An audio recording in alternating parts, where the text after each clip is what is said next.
after graduating college, you need to build up experience to have a job, and it's really hard.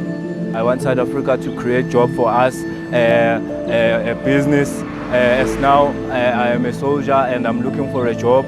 I've been currently unemployed for 3 years. Like, I'm looking for any kind of job that will sustain me and who I am and who I stay. As an unemployed youth, I think it would be nice if we had like jobs in entertainment or practical things like cooking, being taught how to do business, selling some stuff that we create on our own. We're not working, we're just sitting, we have nothing to do, we need help to get a better jobs.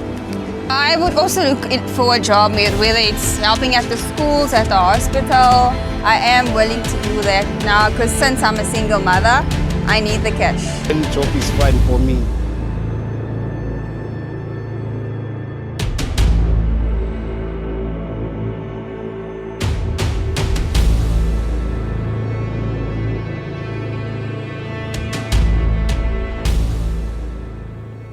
According to Stats SA, it is the youth of South Africa that continues to bear the burden of unemployment in the country. The official rate of unemployment is around 34%. That number is closer to 64% for the youth. Statistics are not just numbers, but they are a real reflection of real people in the real world going through real issues. Today, we take a look at the Presidential Youth Employment Initiative program that has been put in place to help tackle the crisis of unemployment in the country. We also take a look at some of the impact that it's made over the year, and we also look at how we can and should be taking advantage of the program. My name is Jesse Suntele, and welcome to the PYEI Report, Episode 1. Let's go.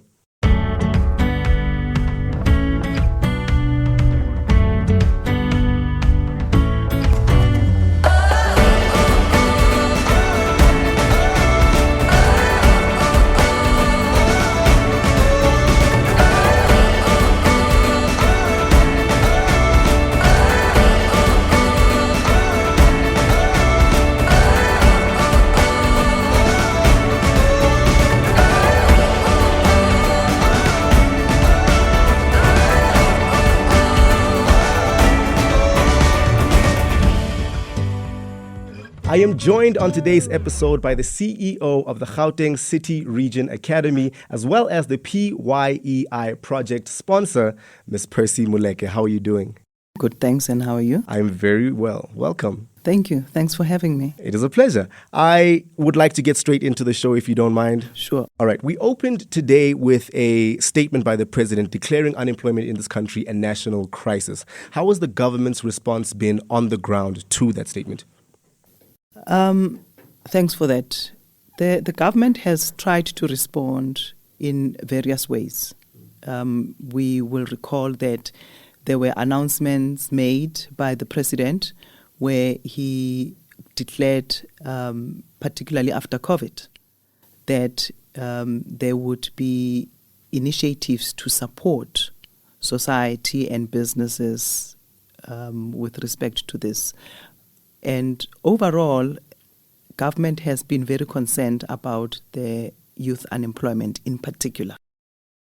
And some of the initiatives that have been put in place had to do with ensuring that our young people are placed in opportunities that will enable them to firstly get some kind of income in a form of a stipend to alleviate poverty and their situation, and secondly, help them to gain some skills and experience that will help them as they participate further in the labor market, because we know that part of the reason why the youth bear the brunt of unemployment, as you've indicated, is partly because with most of these work opportunities that are available, they require them to have some experience. And in the absence of experience, then they are left out of the labor market. So some of the initiatives that government have put in place has to do with helping young people and give them an entry, what we call a foot in the labor market, so that they can get some experience and they can put something on the CV that is impressive. They can convince the next employer that they are able to wake up in the morning, be on time, and perform certain duties. So government has been trying to put initiatives that help young people get a foot into the labor market. And the PYEI was one such program that government has put in place to do that. But there are many other programs, but today we are talking about the PYEI. Of course. Now, you mentioned earlier on skills development. You mentioned experience. So tell us about how the program specifically, maneuvers in the education sector, as well as, its initial inception in 2020 as the Youth Brigades program, and then till now as the PYEI. So we all know that in 2020 we were hit globally by the pandemic, yes. COVID-19, and pretty much every economy shut down. But as we were maneuvering and trying to figure out this COVID, one of the things that became clear was that we have to make sure that the children goes back to school. Right. But we didn't know what was going on. None of us knew anything about COVID. And so some of the things that were coming to the fore were the protocols about sanitization and temperature checks and so on. Social distancing. And all of that. So if we take children back to school, they have to adhere to these protocols. Right. But children are children. How do you tell them to social distance and they hear you and they keep to it? So then we thought maybe we should help in that regard. And as Gauteng, we then tried to bring in young people to help in making sure that they manage the situation at the schools and ensure that the children at school adhere to the protocols that were in place at the time. So because as Gauteng City Region Academy, one of our mandates is to address the issue of youth transitions, we then diverted the budget that we had. And we said, let's kill two birds with one stone. First is addressing the issue of protocols in the schools. And then secondly is ensuring that our young people, despite the fact that we are in a pandemic, it's a sad situation, let our young people benefit from the pandemic. Let's see good in the midst of this bad that we were facing. Yes. So then we redirected our budget and we started a program called the Youth Brigades. And we put young people in the schools and paid them some stipend to help the school manage the protocols related to the pandemic at the time. And it worked like a charm. Yes. We put about 10,000 young people in the schools across Gauteng in 2020. And we paid them a stipend. So they would be at the schools, they would take temperatures, make sure that during break, these children social distance. We know the mask, right? The children didn't want to wear the masks. So, they would make sure that they are wearing the masks and so on. We also put them in the transport, those who use scholar transport. So we made sure that, in the scholar transport as well, there are young people, these youth brigades, make sure that when they get onto the bus, they put on the mask, but first they sanitize and the mask is on. If the temperature is high, then we turn the child back, but in a managed way. Right. That's why we needed to have our young people, Yes. The parent would have to come and fetch the child and so on. So we put that in place as Gauteng in 2020, and it worked well. And I think because of the successes of that program, then the president then expanded it nationwide. And that's why we have what we call the Presidential Youth Employment Initiative. I understand. That is now nationwide. I understand. Ms. Moleke, you mentioned something that to me sounds like an absolute headache. Managing kids within a household is bad enough, and you guys have taken on the task of managing, children and youth all over the country with the same protocols. As you mentioned, the COVID-19 pandemic has forced us to adhere to certain protocols while managing education, right? So how successful has the initiative been since inception? It has been very successful. I think the fact that the president decided to make that nationwide, for us it was a vote of confidence in what we started as Gauteng with the Youth Brigades. So the first year in 2020 during the COVID, it was a great success. These young people were not just taking temperatures and making sure that the social distancing and so on. They were also giving us reports. If you can just go back to the time of the pandemic when it started, we needed to have statistics of people who tested positive, who were showing signs and so on. So they, from the COVID management perspective, it was very impactful because they would give us statistics as well, together with the schools on what was happening in the schools, right? But secondly, it helped the education system. So the teachers could focus on teaching. Yes. When they were there to manage the learners. Right, instead of having to do both. Also manage the crisis. That nobody knows anything about, and then also try to teach the youth, I understand, yes. Right. So in what happened as well in many schools is that, because remember the protocols then were that in the morning you must manage the coming in. So it's a temperature sanitization, making sure that there are masks and so on. When during break, manage that. And then after school, manage that. Then some schools were very smart. They saw these young people, they are there during the day. So they figured, maybe let's use them. So some of these young people then started helping the schools with administrative tasks. So they improvised because the young people were there during the day. So we were placing them there from the morning. And I mean, the MEC Lusufi used to call them the people who were in the front line of COVID. Yes. So what they did, I don't think we have ever said and appreciated that, because they were in the front line.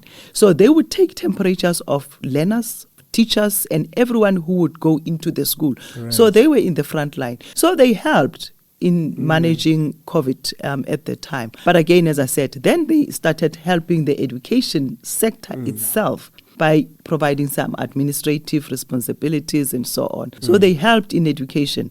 And, the PYEI, as it progressed then, it took that as well into account. And, we'll talk about some of the initiatives that are happening in the PYEI. But what we also saw is that, because remember in 2020 it was COVID and the economy was closed. Yes. Then when the economy started opening up a little bit, what we saw was that some of the young people that were on the Youth Brigades program, because they now had access to the labor market, yes, they left the program to go to better opportunities. Oh. What better impact? So the program also had an impact on helping young giving people. them the foot in, the foot in the door into the labor market, as you mentioned earlier. And on. that makes us very happy when a young person leaves the program. Yes, it's an excitement for us, especially if they leave and they move into a permanent job. Right. So we've seen that. So that's significant impact for us as we measure the successes of the program. So it helped from the health perspective, it helped in the education system, sector, yes. But also it helped them as young people, because then they started getting opportunities. But one of the things that we are finding, as we move now to the PYEI, it also started during the Youth Brigades. What we are finding is that now young people are saying, I didn't know I love teaching.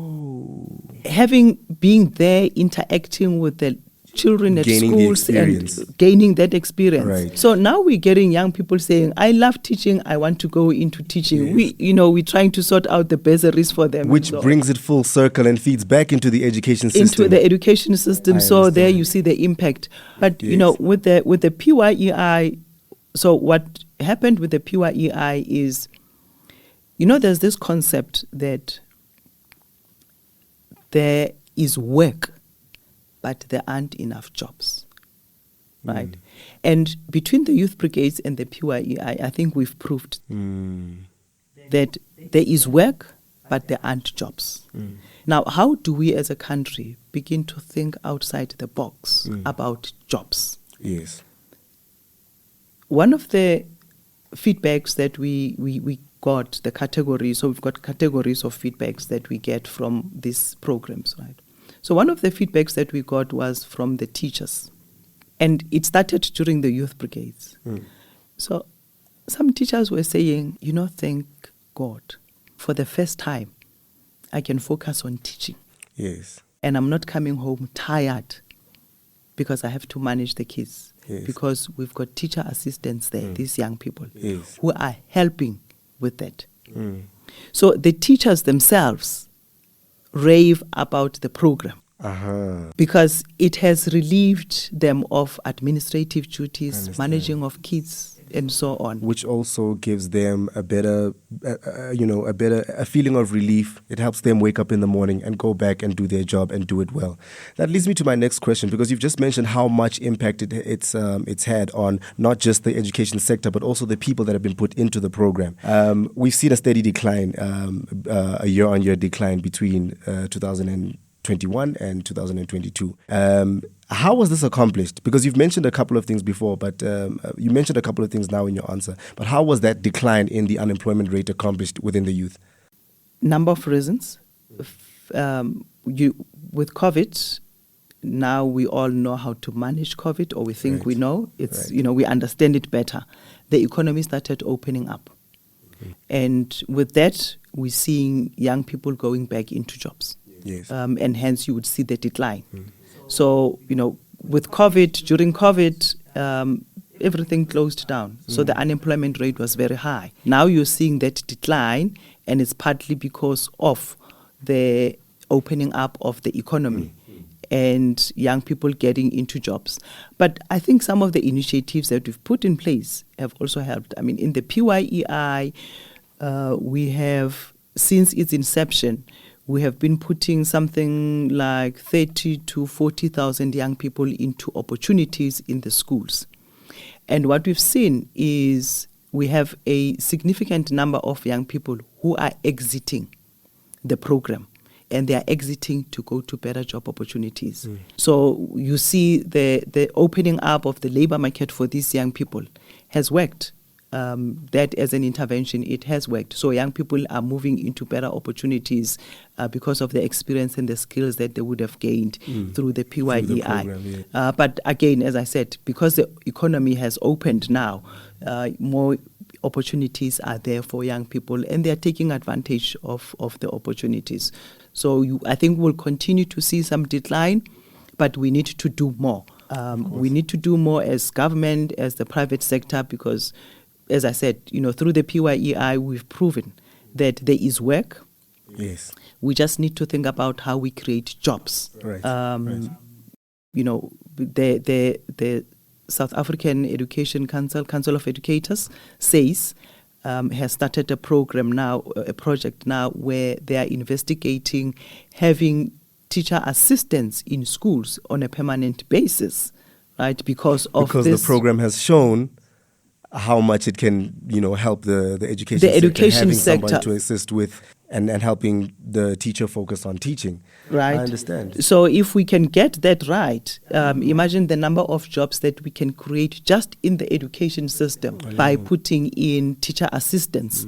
Even if it's just one or two per school, Right. It would make a huge impact. Right. So I think we are yet to see the long-term impact of the program, but even now we can talk of the impact. One of the other areas of impact that we hardly talk about, we got feedback from communities, parents appreciating. Firstly, for most of these young people, it's income that never existed. Yes. And they feed their families with that. Yes. But also parents appreciating that my kids were loitering around, not having anything to do. Now they wake up, they bath, they look clean, and they go to work. Yes. And that's super appreciated by communities and the parents. So whichever way you look at it, young person, the education sector, the health sector, communities, households, it has had a significant impact.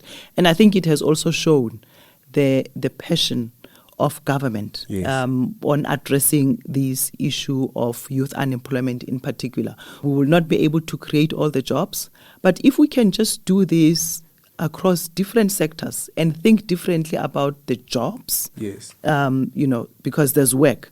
So how do we then create jobs through the work that exists? I think we can go far as a country in addressing the issue of youth unemployment in particular. I definitely agree with you. I can see that the program itself is causing a ripple effect and causing other programs sort of unintentionally to help, tackle the problem of unemployment. It is a daunting task. It is an ambitious task. And we salute you for taking on a project such as this. But obviously, as big as this project is, it does require multiple stakeholders within their respective regions to, give report backs and take on their individual tasks. A task this big has to be broken down into their respective regions. We're going to take a look at some of those stakeholders across their different regions.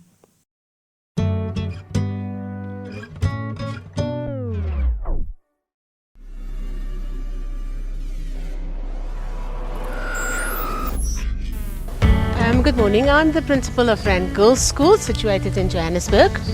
We are privileged to be one of the schools. We were allocated public youth to our school, and the impact we experienced is very positive.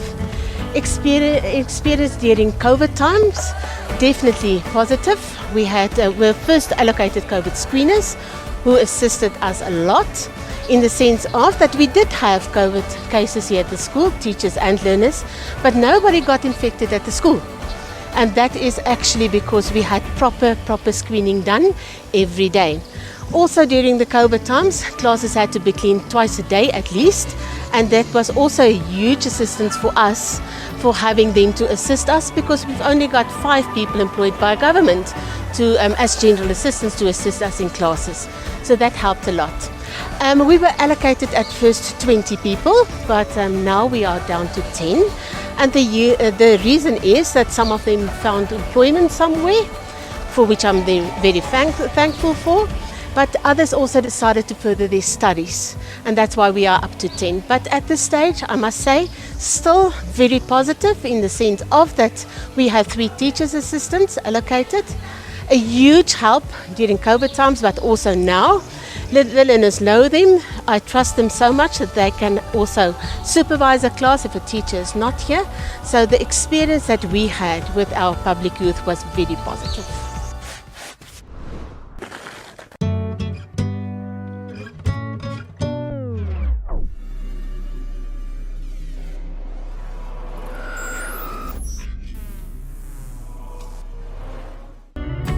I'm a principal of Fontaine Secondary. The PYEI program was a very useful program to us, because those guys who were actually employed to do the work, being the EAs and general assistants, were helping the school in terms of attendance, keeping learners in their classes, doing the work that the educators were supposed to do, marking of registers, and in terms of cleanliness, maintaining cleanliness within the school premises and even in the classes. And, we are, however, happy about the fact that the department managed to assist us to a certain extent, and we hope we will take it from where we have left, and we'll move forward, hoping that the result will be improved. Unfortunately, the program has come to an end, and we will miss them, unfortunately.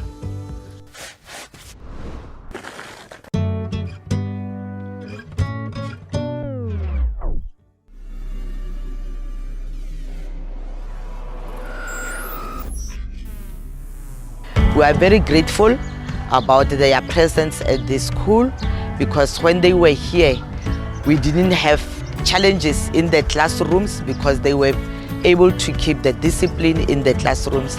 They were able to help the teachers in making the DBE books, and apart from that, they were able to keep the discipline or general behavior of the learners even during the break times. And we have those who were working in the garden, those who were cleaning the surroundings. They were doing the work so effectively. We had those who were helping us with health issues. So when learners are sick, they were able to communicate with the parents telephonically so that they can collect the learners who are not well at school. So we are very thankful about this program, and we wish that it can continue. We'd like to thank the department for initiating this. Thank you so much.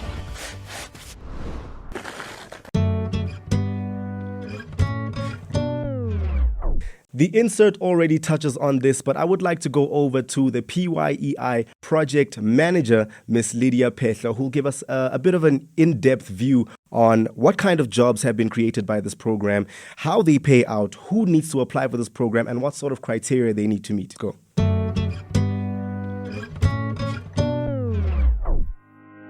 The kinds of jobs that are out there that they can apply for is education assistant, abbreviated as EA, and general school assistants, abbreviated GSA. The requirement for all the EA jobs is that you must have a minimum of matric and a post-qualification is recommended. For the GSA, you need not have a matric, but it is recommended that you have a matric. And then the people who can apply, it's all South African citizens residing in Gauteng permanently, aged between 18 and 34. You must be 35 next birthday. So when you apply, you must be 34. And the stipends has been varying. For phase 1, it was 3.5. For phase 2, it was 3.8. And now for phase 3, the stipend was paying 4,040 rand a month. And then we only deduct 1% for UIF.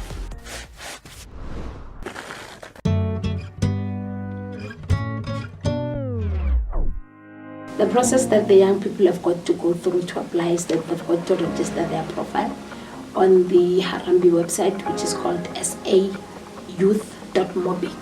You get into the system, you register your profile. Once the positions are applied and advertised externally, then you go into the profile. What you would need is either you register with your ID number or you register with your home address, and then you would need the password. In an event that you forgot your password, there is a key that says forgot password, and your password will be reactivated. But in an event where you cannot reactivate your password, there is a link to an email that you can send to request your password to be activated, or you can phone the SA Youth, where they will take you through step by step to register your password. The greatest challenge that the young people come across when applying is the fact that when the adverts are open for application, there is quite an influx of people trying to apply. So there is a downtime at one point. You might find the system collapses at a particular point, so you are unable to go through. But the solution is that you have to keep on trying until you go through. And what we recommend is that try in the early hours of the morning, around 1 a.m. or so, when not a lot of people are trying to apply. Then in that way, you are sort of guaranteed that you would beat the traffic that goes through the system when applying.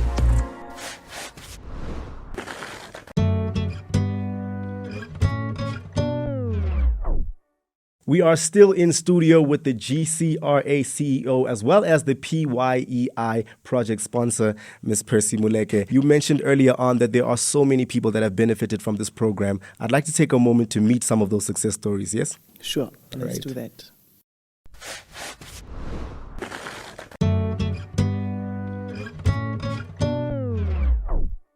The first time I heard about the PYEI was through the internet when I was searching for a job. So I went on the internet and applied as a COVID screener. However, now I am an administrative assistant, and day-to-day basis I mark registers, I make sure that I help the parents and with anything that the learners need. So like at the age of 20, I was unemployed, and my sister helped me with the career, the project. Like she was the one who found out about the project online, and this project helped me a lot. It helped me with the money-wise, the salary. I was able to buy whatever I was in need of, and it also with the experience, I was able to work with other people and experience a few about the occupation.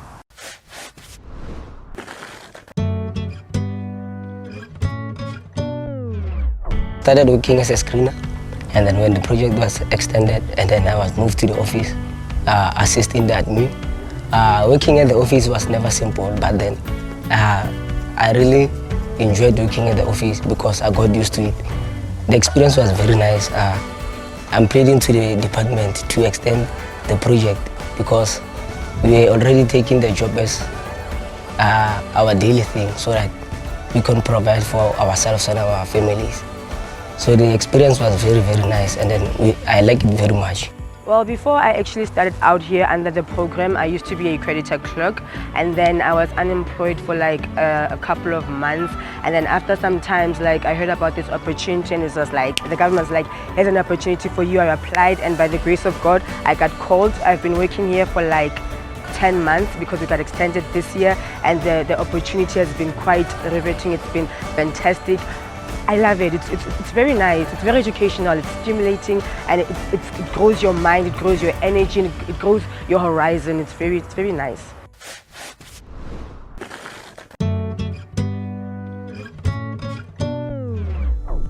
Has sort of enhanced my skills, communication skills.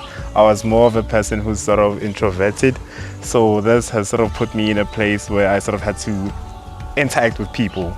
So it took me out of my comfort zone. I learned to interact with other people.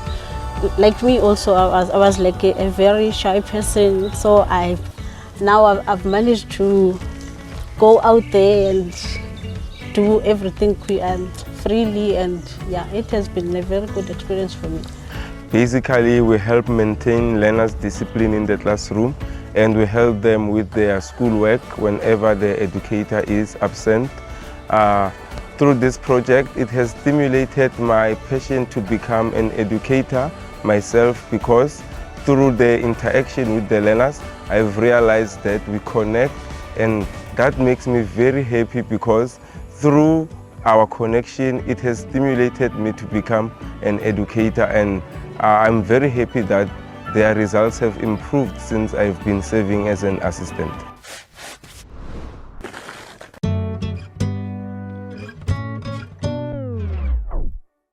That was very interesting hearing from some of the program beneficiaries, yeah?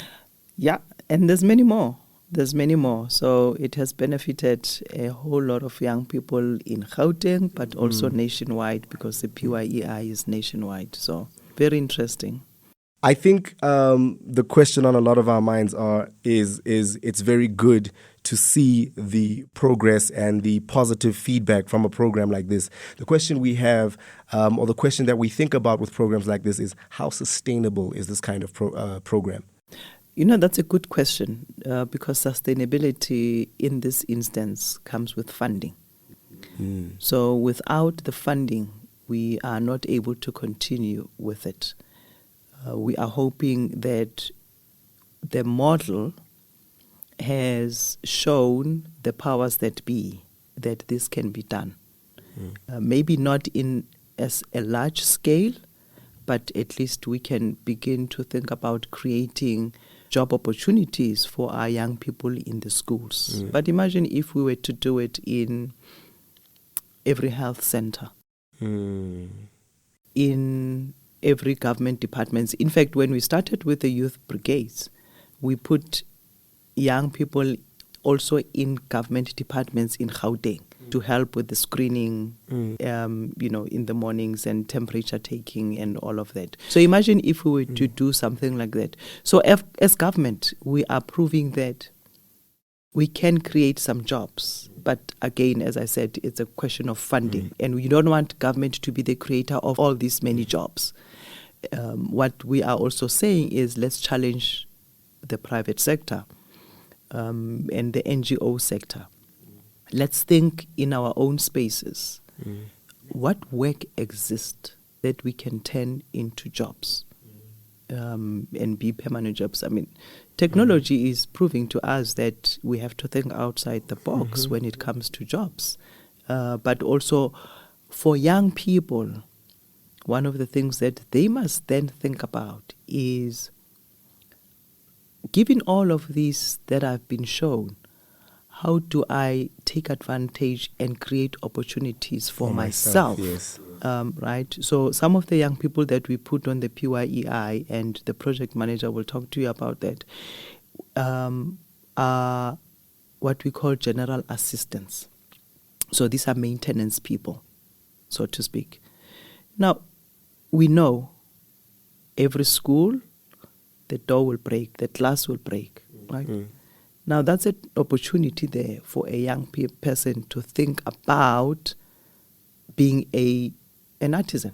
And then providing services to the school. Schools for general maintenance. For general maintenance, yes. right? So it's not just us as government and the private sector creating the jobs, but that's entrepreneurship right there. I like that idea. That encourages the youth, I think, to not just sit and wait for government to provide answers. It also gives them the ability to think for themselves, think about where I can find an opportunity, maybe myself approach and develop my own program within my community where I can approach the private sector, for example, with a similar program. And I love that. I love that. All right, the final word is yours, Ms. Moleke. Tell us, will there be a phase 4 of the PYEI program?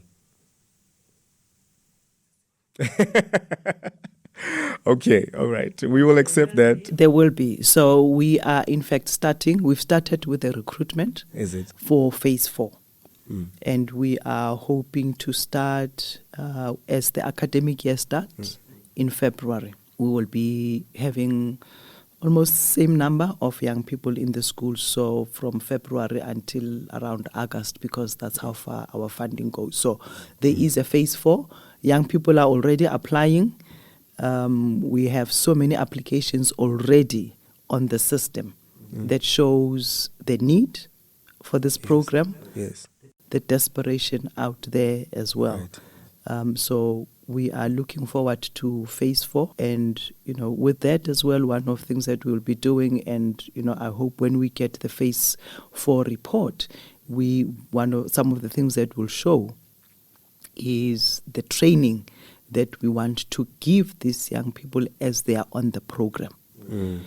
So some of them have been trained already, so we train them on work readiness programs and so on, but we also want to give them further training so that they think about exit, when they exit the program, they can go somewhere and hopefully it will help them and make it better for them in the labor market. Of course. I think the number of applications doesn't just show the number of the desperation, but I also think it shows the opportunity that is available for a program like this and many programs like this to develop and grow at scale. And that's why we want to one of the things that we don't do well as government is we don't talk about the successes of our programs. And we need to talk about them, because with that, you then are showing the opportunities that exist and that are out there. And what we can do, right? Because now we're dependent on government funding. But in the same spirit that we did the Solidarity Fund during COVID, why can't we do something like that for tackling youth unemployment with the private sector, right? Put money into, and as we say, we are showing that there's work. But, so if we put money in there, these young people, we place them in the schools that are next to their homes, so they don't have to pay for transport, because we know transport is expensive. And they appreciate this little money that they get, right? So we're looking forward to phase 4, and we are hoping that we will get more money to continue with the program and make it sustainable for both us as a country, the education sector, and our young people as well. It is very clear that this is a very important initiative that has already had such a huge impact on the young South African lives of this country. For more information, please dial the toll-free number on your screen right now or visit sayouth.mobi. Thank you so much to the men and women who have taken the initiative to implement this program all across the country. And thank you so much to our guest, Ms. Percy Moleke, for shedding some light on this very incredible program.